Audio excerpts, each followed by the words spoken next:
ચાલી રહી હતી કામગીરી બેરિકેડિંગના અભાવે ખુલ્લી ગટરમાં વાહન ચાલક ખાબક્યો। દુર્ઘટનામાં એક્ટિવા સવાર યુવકને ગંભીર ઇજાઓ પહોંચી છે। 2 દિવસ અગાઉ એક બાળકનું ખુલ્લી ગટરમાં પડતા મોત થયું હતું। 2 વર્ષીય બાળક જે માતાનો હાથ છોડાવીને આઈસ્ક્રીમ ખાવા માટે ભાગ્યો હતો અને ખુલ્લી ગટરમાં પડતા જ તેનું મોત નીપજ્યું હતું, પરંતુ પ્રશાસનના અધિકારીઓ હજુ જાગ્યા નથી। સુરત પીપલોદ વિસ્તારમાં વૃદ્ધ ગટરમાં પડવાનો મામલો, જેના લઈને અનેક સવાલો ઉઠ્યા છે। સવાર થતાં જ ગટરનું આઉટલેટ બનાવવાનું કામ તંત્ર દ્વારા શરૂ કરવામાં આવ્યું છે। જો કે આજે પણ આ ગટરમાં 2 વ્યક્તિઓ સફાઈ માટે કોઈ પણ જાતની સેફટી વગર ઉતરેલા જોવા મળ્યા। 15 દિવસ પહેલા જ ગટર લાઈન નાખ્યા બાદ રસ્તો બની ગયો અને રસ્તો બન્યા બાદ તેના ઉપર ખાડો કરી આઉટલેટનું કામ શરૂ કરવામાં આવ્યું। અહીં સવાલ એ છે કે 1 અઠવાડિયા પહેલા ગટરમાં બાળક પડી ગયું હતું, તેને શોધવા ફાયરના કર્મીઓ ગટરમાં પડ્યા હતા। તેમાં 10 કર્મચારીઓને ઝેરી ગેસની અસર થઈ તો કેટલાકને સ્કિન પ્રોબ્લેમ થયા, છતાં આજે સેફટી વગર કર્મચારીને આઉટલેટનું કામ કરવા ઉતારવામાં આવ્યા।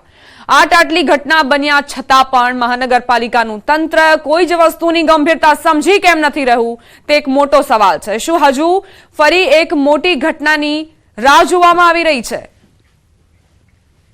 સુરત મહાનગરપાલિકાનું રેડિયાર તંત્રએ 2 દિવસ પહેલા જ કહી શકાય કે વરિયા વિસ્તારમાં એક 2 વર્ષના બાળકનું ગટરમાં પડી ગયા બાદ મોત થયું હતું। જો કે આ બાળકને શોધવા માટે જે ફાયરના જવાનો ઉતર્યા હતા, તેમની શ્વાસ લેવાની તકલીફ સાથે આંખોમાં સોજો આવવાની ફરિયાદો સામે આવી છે। ત્યાં તો આ રેડિયાર તંત્ર દ્વારા સુરતના પીપલોદ વિસ્તારમાં ગઈકાલે મોડી રાત્રે એક એક્ટિવા ચાલક વૃદ્ધ આ જ ખાડામાં પડી ગયો હતો, જેને લઈને તેને ગંભીર ઈજા થતાં 108 ઇમરજન્સી સેવા દ્વારા સારવાર માટે હોસ્પિટલ ખસેડવામાં આવ્યો હતો। ખાસ કરીને જે ડ્રેનેજ લાઈન નાખવામાં આવી છે, રસ્તો બની ગયા બાદ ફરીથી એક વખત આ રસ્તા ખોદવામાં આવ્યા છે આઉટલેટ બનાવવા માટે, અને આ જ ખાડામાં બેરિકેડિંગ ન મારતા ગઈકાલે એક વૃદ્ધ એક્ટિવા સાથે પડ્યો હતો। સૌથી મહત્વની વાત છે, અકસ્માત ગઈકાલે બનેલી એક ઘટના હતી, પણ આજે વહેલી સવારથી જે જોઈ શકાય છે કે આઉટલેટની અંદર માણસો ઉતર્યા છે। સેફટી વગર 3 જેટલા માણસો ઉતર્યા હતા।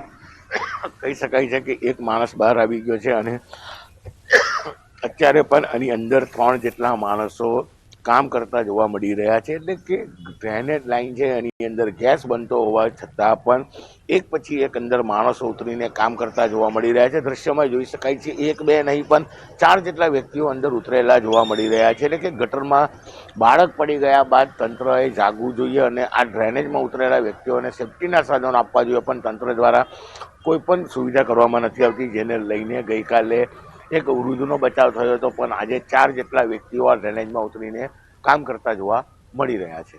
કીર્તેશ પટેલ, ન્યૂઝ 18 ગુજરાતી, સુરત।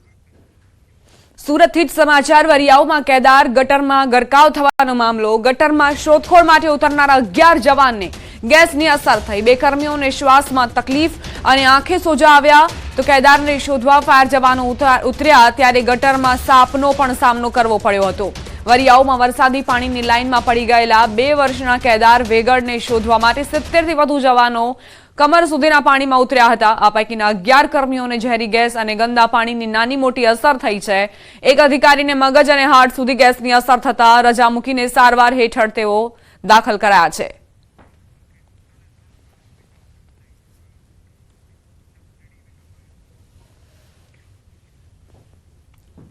સુરત મહાનગરપાલિકાની બેદરકારીનો પુરાવો આપતી આ 3 તસવીરો જુઓ, જ્યાં ગટરમાં એક્ટિવા ચાલક પડ્યો હોવાના સમાચાર પ્રાપ્ત થયા છે।